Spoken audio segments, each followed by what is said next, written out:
Mesdames, Messieurs, bonsoir, bienvenue sur Alizé pour votre édition de 19 h. Nous sommes le mercredi 4 mai. Voici les titres qui seront développés dans notre journal.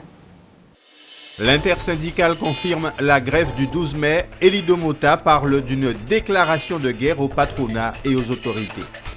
Après avoir annoncé une grève, eux aussi, les sapeurs-pompiers sont entrés en négociation avec leur hiérarchie, notamment sur le temps de travail.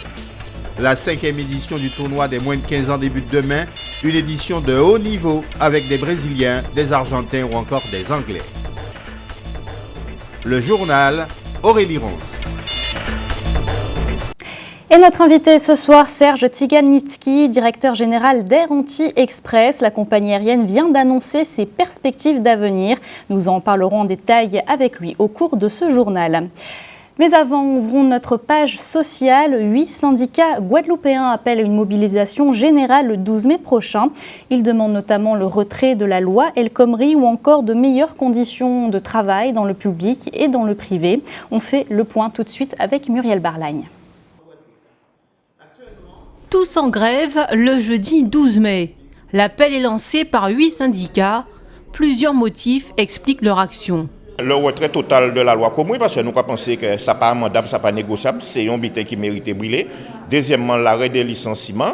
Troisièmement, qu'il a fait en sorte d'améliorer les conditions de vie des travailleurs, des retraités, des jeunes, des chômeurs et de tout le monde qui a lutté un pays là, ça, parce que c'est inadmissible que ni problème de l'eau jusqu'à la journée d'aujourd'hui.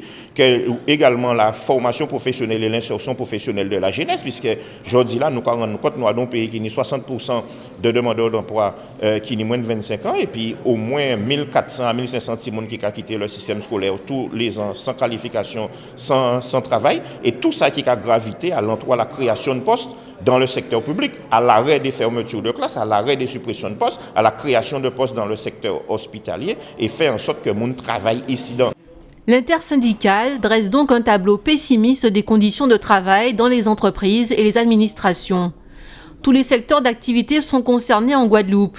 Le harcèlement des salariés et la répression syndicale grandissent. Depuis 2009, 106 membres de l'UGTG ont fait l'objet de poursuites judiciaires. Les emplois sont menacés, très peu de postes sont créés, de quoi fragiliser encore les jeunes. Lorsque vous voyez plus de 450 postes d'enseignants supprimés en l'espace de 3 ans, ça ne permet pas non plus à la formation initiale de ces jeunes d'être efficace. La preuve, 35% des jeunes de moins de 25 ans sont au chômage, plus de 34% des jeunes quittent le système éducatif sans diplôme. Donc on voit bien aujourd'hui que la politique qui est menée, c'est une politique de casse de services publics, c'est une politique de suppression d'emplois, c'est une politique de précarisation.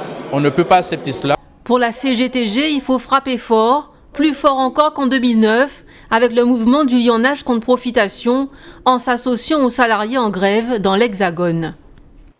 Ce sont des travailleurs qui sont en lutte en France, tout comme ici, et pour donner beaucoup plus d'ampleur au mouvement et pour faire reculer le gouvernement, il faudrait qu'il y ait soit un mai 68, soit juin 36. On est en train de fêter les 80 ans de juin 36, donc le Front populaire. Il faut savoir qu'à cette époque, ce sont des occupations d'usines qui ont fait céder le gouvernement, qui ont fait céder les patrons. Donc il faut reproduire ce mouvement-là. Jeudi 12 mai, toute la population est invitée à se mobiliser devant les entreprises et les administrations. Puis à 9 h 30, un rassemblement est organisé devant le palais de la Mutualité de Pointe-à-Pitre. Et on reste dans l'actualité sociale. Depuis samedi à Capesterre-Belle-Eau, les agents de la mairie, notamment des caisses des écoles et du CCAS, sont en grève. Parmi leurs revendications, ils dénoncent du harcèlement moral et demandent aussi que la durée de leur contrat soit plus longue. Marion Bordier nous donne plus de détails. Le personnel de la mairie, de la caisse des écoles et du CCAS, le centre communal d'action sociale de Capesterre, mobilisé depuis samedi. Ils dénoncent des conditions de travail difficiles, tant sur le plan des équipements que sur celui de l'ambiance. Voitures épaves, harcèlement moral et charges de travail inégalement réparties, les agents n'en veulent plus, tout comme le gel du développement de leur carrière. Il y a pratiquement près de 50 agents qui sont victimes d'une situation depuis 2005, qu'on les prive des conditions d'avancement de grade et d'échelon. et d'autres qui bénéficient des privilèges en matière d'avancement d'échelon à l'ancienneté minimale. Donc nous avons interpellé le maire, on lui demandait à travers les différentes rencontres que nous avons fait de mettre en place un dispositif visant effectivement à analyser la situation de tout un chacun. Il refuse catégoriquement. On demande effectivement de régler au bout de ces 28 heures. On nous fait comprendre qu'il est impossible de le faire et pourtant il y a un audit qui a été payé à près de 45 000 €. Alors on se pose la question effectivement à quoi a servi cet audit. Selon le syndicat et les grévistes, le régime indemnitaire qui varie en fonction de l'ancienneté n'est pas respecté. Ils soupçonnent du favoritisme. Les gens qui sont entrés à peine 5 années ont déjà eu leur régime indemnitaire surélevé et nous on veut me donner des miettes. Je ne suis pas là pour ramasser des miettes. Après 34 ans, je veux mon dû. Parmi les agents en grève, plusieurs, pourtant en poste depuis de nombreuses années, n'ont un contrat que de peu d'heures. Des agents qui avaient déjà dû se mobiliser pour passer de 16 à 22 heures en 2015 et qui aujourd'hui demandent 28 heures.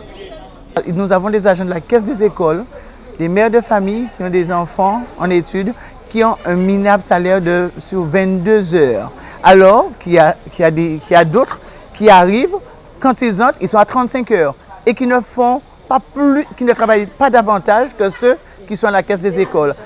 Les agents en grève espèrent un entretien avec le maire de la commune afin d'entamer des négociations et enfin changer les choses. Et on referme cette page sociale avec ce préavis de grève déposé par le syndicat national des sapeurs-pompiers professionnels en Guadeloupe. Parmi leurs doléances, le temps de travail, les négociations sont en cours et coïncidence. La direction avait également décidé de s'entretenir avec les partenaires sociaux pour présenter son projet à l'horizon 2020 pour le SDIS. On fait le point tout de suite avec Johan Charpentier-Titi. Les négociations sont en cours depuis ce week-end entre le syndicat des sapeurs-pompiers et la direction du service départemental d'incendie et de secours. Un point retient particulièrement l'attention des pompiers, le temps de travail. Nous avons un régime de travail actuellement de 24-72, qu'on appelle 24 heures de travail. 24 heures de travail. On appelle un G24, c'est-à-dire après 72 heures de repos. Et l'administration voudrait coupler avec un autre régime de travail, qui est le régime de travail du 12 heures, mais nous ne sommes pas d'accord avec la proposition de l'administration qui estime que les sapeurs-pompiers devraient travailler beaucoup plus, malgré que cela est encadré par réglementairement. À cela, la direction du SDIS rétorque principalement un manque de moyens financiers. Le conseil départemental qui finance à 62% le budget du SDIS, eh bien aujourd'hui a un budget vraiment contraint parce que nous devons aussi assurer notre politique. Aujourd'hui, on a déjà des difficultés pour pouvoir tenir au niveau des bénéficiaires du RSA, au niveau de la politique des personnes âgées, au niveau de la politique sociale, au niveau du département. Pas question toutefois de vivre un mouvement des sapeurs-pompiers semblable à celui qu'a connu la Martinique en début d'année. En effet, le SDIS Guadeloupe estime qu'il y a eu une meilleure gestion ici. Au 31-12-2015, il y avait une dette de 5,5 millions d'euros des communes, mais nous avons, avec le payeur, tout ça, nous avons pris, nous avons mis en place un certain nombre d'éléments avec les communes, donc pour donner des facilités de paiement, tout cela. Donc aujourd'hui, effectivement, le budget du SDIS est contraint, mais je ne pense pas qu'on peut s'inquiéter outre mesure, comme la Martinique. De part et d'autre, on semble vouloir éviter la grève. Ainsi, environ un tiers des 35 points de revendication avaient été traités au moment des entretiens, et chacun semble penser que les négociations vont dans le bon sens. Économie à présent avec une compagnie aérienne qui ne cache pas son ambition de devenir numéro 1 dans la Caraïbe. Air Antilles Express a dévoilé hier à l'occasion d'une conférence de presse ses derniers investissements ainsi que ses nouvelles rotations. Pour en parler ce soir, le directeur général d'Air Antilles Express est sur notre plateau. Bonsoir Serge Tchigalinski. Bonsoir. Alors vous annoncez toute une série de nouvelles destinations dans la Caraïbe. Au moment où Air Caraïbes et sa compagnie low cost French Blue renoncent à venir dans notre région, j'imagine que ce n'est pas une coïncidence ? Non, je pense que chacun est en train de développer ses propres stratégies de développement. Il y a évidemment à un moment ou à un autre des points de convergence ou de divergence entre nos deux compagnies, mais on suit chacun notre route. Alors, quelles sont ces nouveautés que vous avez annoncées ? Eh bien, écoutez, on a surtout annoncé une volonté extrêmement forte de croissance et de développement, et ce développement se caractérise par 3 axes majeurs. Le premier, c'est un axe d'investissement. Il a été décidé par nos actionnaires majoritaires d'investir dans l'achat et l'acquisition de 2 ATR 72-600, qui correspond quand même à un investissement de pas loin de 45 millions de dollars. Le premier devant être livré fin 2016, le second fin 2017. Ça, c'est le premier axe de développement. Le deuxième axe de développement, c'est la croissance de notre réseau. Comme vous l'avez évoqué tout à l'heure en ouverture, nous allons ouvrir de nouvelles lignes qui seront Antigua, Fort-de-France-Dominique et la Barbade. Antigua également au départ de Pointe-à-Pitre ? De Pointe-à-Pitre, absolument, qui seront donc des ouvertures sur la Caraïbe, et ces ouvertures vont compléter un réseau déjà qui est bien dense, puisqu'on a pas loin d'une douzaine de destinations qui sont aujourd'hui desservies, donc on va passer à 15 destinations. Et puis, le troisième axe est un axe très fort, qui est l'axe d'un rapprochement fondamental, global avec Air France. Nous sommes déjà partenaires sur un ensemble de destinations. Et là, la nouveauté, c'est que l'ensemble des lignes qui sont desservies au départ des Antilles, aussi bien la Guadeloupe que la Martinique, seront mises en commun chez Air France et chez Air Antilles. Pardon. Vous renforcez également votre partenariat avec Winair ? Nous allons aussi renforcer notre partenariat avec Winair, mais ça dans un second temps, qui sera caractérisé par l'ouverture de nouvelles lignes vers la fin de l'année. Mais ce qu'on va faire immédiatement donc avec Air France, c'est 2 nouvelles lignes, puisqu'on va desservir sous le pavillon Air Antilles aussi bien Miami que Port-au-Prince. Et surtout, à l'automne, nous allons pouvoir vendre sous le pavillon Air Antilles la destination Paris. Est-ce que vous allez faire un nouvel effort sur les tarifs ? Alors ça dépend ce que vous appelez nouvel effort sur les tarifs. Sur ce qui concerne le régional, nous sommes imposés depuis plus de 10 ans comme la compagnie low cost, donc c'est celle qui effectivement pratique depuis toujours d'ailleurs les meilleurs tarifs sur la zone. Il y a aujourd'hui beaucoup d'ébullition, beaucoup de bruit à propos de tarifs qui ont existé dans le passé, sauf que c'est une présentation un peu plus moderne, on va dire, puisque c'est des tarifs qui sont des tarifs aller simple, alors qu'ils étaient présentés comme aller-retour autrefois. Il n'y a pas grand-chose de fondamentalement changé là-dedans. Nous sommes, nous, acteurs dans cet univers, et nous allons continuer à jouer notre rôle. En ce qui concerne les nouvelles destinations que nous allons partager avec Air France, nous aurons notre politique de tarification propre. Nous n'avons pas le droit d'avoir les mêmes tarifs qu'Air France, puisque nous sommes concurrents, bien qu'étant partenaires, et nous avons l'intention effectivement d'être compétitifs sur l'ensemble de ces destinations. Une dernière question, donc vous n'avez pas caché votre ambition de devenir numéro 1 dans la Caraïbe. Pour quand ? Pour l'année prochaine, dans 2 ans, dans 3 ans, dans 5 ans ? D'après un ensemble de critères objectifs, nous sommes déjà numéro 1, puisque nous sommes la première compagnie par le nombre de destinations, la première compagnie par le nombre de passagers transportés sur l'ensemble du réseau régional, la première compagnie par sa ponctualité, la première compagnie par sa flotte, le nombre de flottes. Donc on est numéro 1 et notre ambition c'est effectivement de le rester, se développer, de passer encore plus loin le cap. Merci Serge Tsikaliński d'avoir accepté notre invitation. En raison du bilan catastrophique de la sécurité routière depuis le début de l'année dans notre département, la police municipale du Gosier et la police nationale ont mené cet après-midi des contrôles routiers au niveau du pont de Poussette. Un point de passage important. L'objectif, frapper fort à la veille d'un jour férié. Comportement dangereux, usage du téléphone au volant ou encore non-respect de priorité. Des contrôles qui ont eu lieu en présence du préfet de région Jacques Billan. Il revient d'ailleurs au micro de Muriel Barlagne sur le bilan très négatif de la sécurité routière depuis le début de l'année en Guadeloupe. Il s'agit effectivement pour nous de faire passer, je dirais, un message fort parce que depuis le début de l'année, le constat en termes de mortalité je dirais, sur les routes est préoccupant. Nous déplorons 22 morts depuis le début de l'année sur les routes de Guadeloupe. C'est près de 2 fois plus que le nombre de morts que nous avons enregistré l'an dernier, en 2015. Et ce message, je le veux fort puisque je note aussi que l'indice de gravité de nos accidents est très élevé. Il est de 19%, ce qui veut dire qu'aujourd'hui, il y a 19 morts pour 100 accidents. Je dirais cet indice, il est de 6% au niveau national. Donc on voit bien qu'on a un vrai problème, je dirais, de comportement. Et ces comportements non adaptés sur nos routes, eh bien, ils sont dus à la vitesse excessive, consommation d'alcool, je dirais, alors que l'on est au volant, et puis non-port des équipements de sécurité, que ce soit la ceinture de sécurité lorsqu'on est en voiture ou le port du casque lorsqu'on est à moto, voire en vélo. Un mot de santé avec le dernier point épidémiologique concernant le Zika. L'épidémie est avérée dans notre département. Au 1er mai, on comptait 3000 cas cliniquement évocateurs, un nombre en augmentation. Notez qu'à Saint-Martin, on compte 82 cas biologiquement confirmés. L'épidémie se poursuit par ailleurs en Martinique et en Guyane. Justement, la Martinique et la Guyane qui nous emmènent à l'actualité caraïbe. Nous irons tout d'abord ce soir à Porto Rico. Porto Rico qui est confronté à une gigantesque dette de 72 milliards de dollars. Plus légèrement, il sera aussi question de mode avec le couturier Karl Lagerfeld qui prépare un grand défilé à Cuba. Voici l'actualité caraïbe. Porto Rico a franchi une nouvelle étape dans la crise de la dette qu'elle subit depuis maintenant près d'une décennie.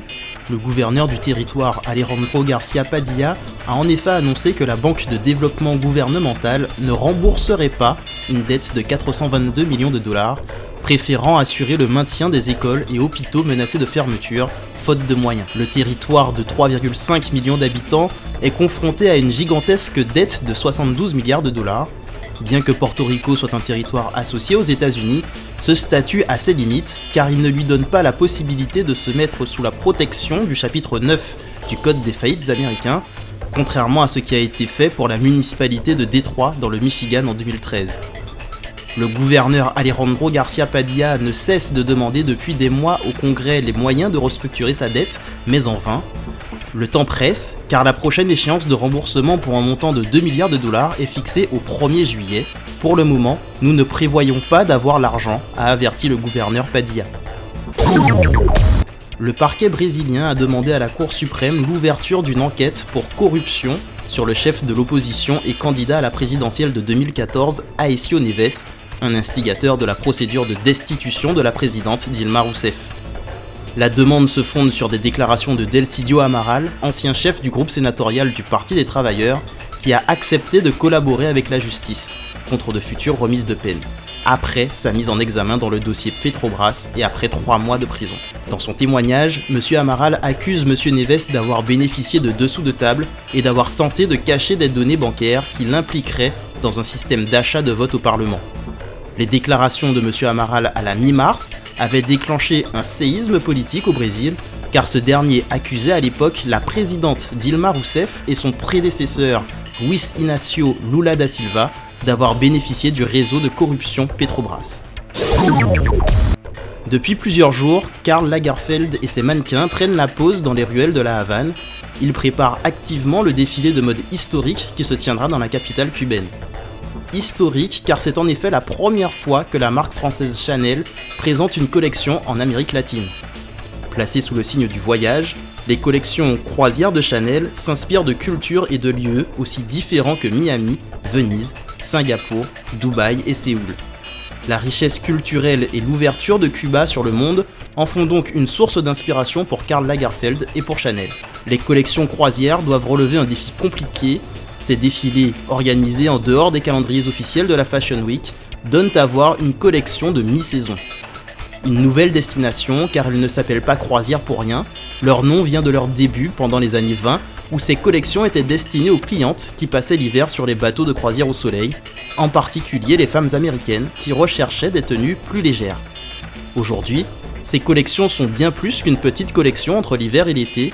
Elles représentent un véritable enjeu commercial pour les marques et pour les destinations qui les reçoivent.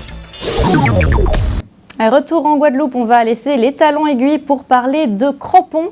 J-1 avant le coup d'envoi du tournoi international U15, c'est du football. Comme son nom l'indique, c'est un tournoi réservé aux jeunes de moins de 15 ans. C'est organisé par le conseil départemental. 3 équipes guadeloupéennes seront alignées. Une équipe du conseil départemental avec des jeunes issus des îles du Sud et 2 sélections de Guadeloupe. Selon justement le sélectionneur guadeloupéen Pierre Feltreau, le challenge n'est pas forcément de remporter ce tournoi, mais surtout d'évaluer le niveau des jeunes. Le reportage d'Éric Pommier. Pierre Feltreau est le sélectionneur de l'équipe de Guadeloupe des moins de 15 ans. Il est ici au stade Michel Benjamin à la plaine de jeu de Grand Camp, lieu où les premiers matchs du tournoi international U15 se dérouleront dès demain. En ouverture, la Guyane sera opposée à l'équipe toulousaine dès 8h, suivra la rencontre Guadeloupe-Boca Junior à 8h50. L'occasion pour le sélectionneur de l'équipe Guadeloupe de venir prendre la température à J-1. Pierre Feltro est ici à la rencontre des joueurs U13, calme, plutôt serein, malgré l'enjeu du tournoi qui se déroulera sur 3 jours, tournoi que le sélectionneur qualifie de tournoi test. Comme ils sont en fin de cycle, ils montrent tout ce qu'ils ont appris durant les 2 ans, surtout parce que l'effectif est beaucoup composé des jeunes qui sortent du pôle espoir et qu'ils montrent ce qu'ils ont appris, leur connaissance de jeu surtout durant les 2 ans, c'est ce qu'ils doivent montrer. Gagner le tournoi fait partie des objectifs. Michel Feltro insiste malgré tout sur ce qu'il appelle le contenu. On n'est même pas sûr de gagner le tournoi, on est sur le contenu où à cet âge-là, gagner un tournoi ne sert à rien. On veut voir des jeunes qui savent jouer, on préfère les voir jouer dans le match. On peut perdre, ça fait partie du football. Mais leur dire on doit gagner le tournoi à tout prix, non. Je préfère bien jouer et bien montrer que les jeunes ont appris. Et les jeunes montrent qu'ils ont appris quelque chose durant 2 ans. 5e en 2015, 3e lors de la 2e édition, 1er en ayant battu la Guyane lors de la 1re édition. La sélection Guadeloupe a déjà assis sa notoriété sur ce tournoi international et pourtant, pas de changement dans la ligne de conduite pour le sélectionneur. Celui-ci affiche toujours la même ambition, que l'équipe donne le meilleur d'elle-même. Il y a 12 équipes, il y aura toujours un vainqueur.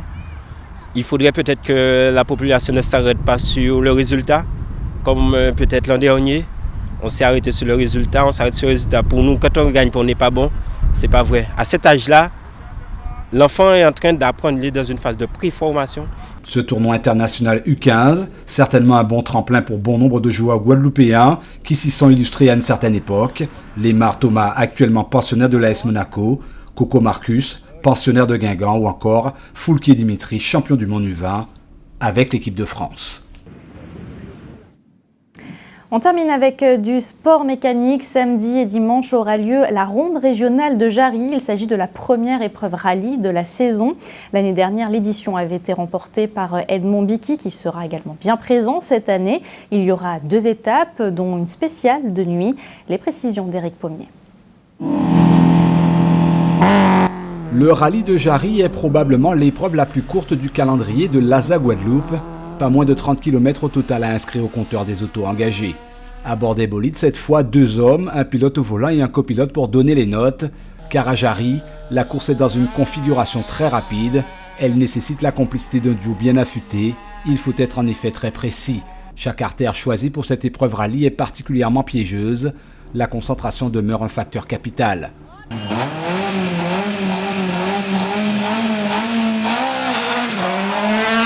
D'autant plus qu'avec des spéciales dont la spécificité est qu'elles comptent en nombre important de longues lignes droites, seuls les gros cylindrés s'en donneront à cœur joie. À ce jeu, Edmond Bicky, vainqueur l'an dernier, semble tout désigné pour assurer le leadership. Tu sais, Jarry, comme je te dis, bon, je connais bien, mais il faut être très vigilant quand même.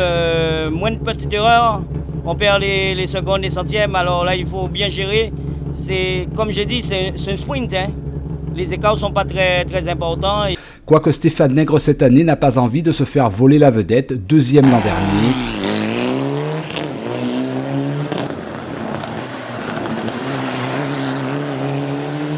Peut-être que pour les départager, voire prendre les devants, Philippe Ninou, de retour sur une nouvelle S2000, tentera de passer à la vitesse supérieure. Objectif, la première marche du podium également.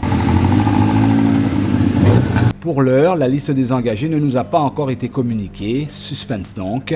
Nul doute que les favoris ont déjà signé pour en découdre. Bonne nouvelle, dans les coulisses on murmure le nom de Franz Pradel aux côtés de Michel Moutoussamy, vainqueur de la course de Côte de Café hier, 2e à Borromée. Le pilote du Guad Racing Team serait au départ et pas simplement pour le fun. Les 7 et 8 mai prochains sont les dates retenues pour l'épreuve. Au programme, 2 étapes dont une de nuit le samedi. Rallye de Jarry sur fond de décibels aigus. La partition a déjà été jouée l'an dernier pour la première fois de l'histoire de la compétition automobile en Guadeloupe. Un seul artiste avait joué juste, le septuple champion de la Guadeloupe sous sa 306 titres car, Edmond Bicky. Et notre pilote maison Jean-Michel Pouvin fera ses premiers pas en rallye sur sa nouvelle voiture. Avant de se quitter, on va regarder ensemble la couleur du ciel pour demain. C'est un temps pluvieux qui vous attend. Des averses au programme pour tout le monde, mais qui devraient s'estomper au cours de la journée. Les températures dans la matinée seront comprises entre 27 et 28 degrés. C'était le journal d'Alizé. Merci de votre fidélité. Dans quelques instants, l'actualité nationale et internationale. Votre soirée sur Alizé, E=MC, suivie de votre émission The Island. Je vous retrouve demain à 12h30 pour votre édition locale et régionale. Excellente soirée sur Alizé.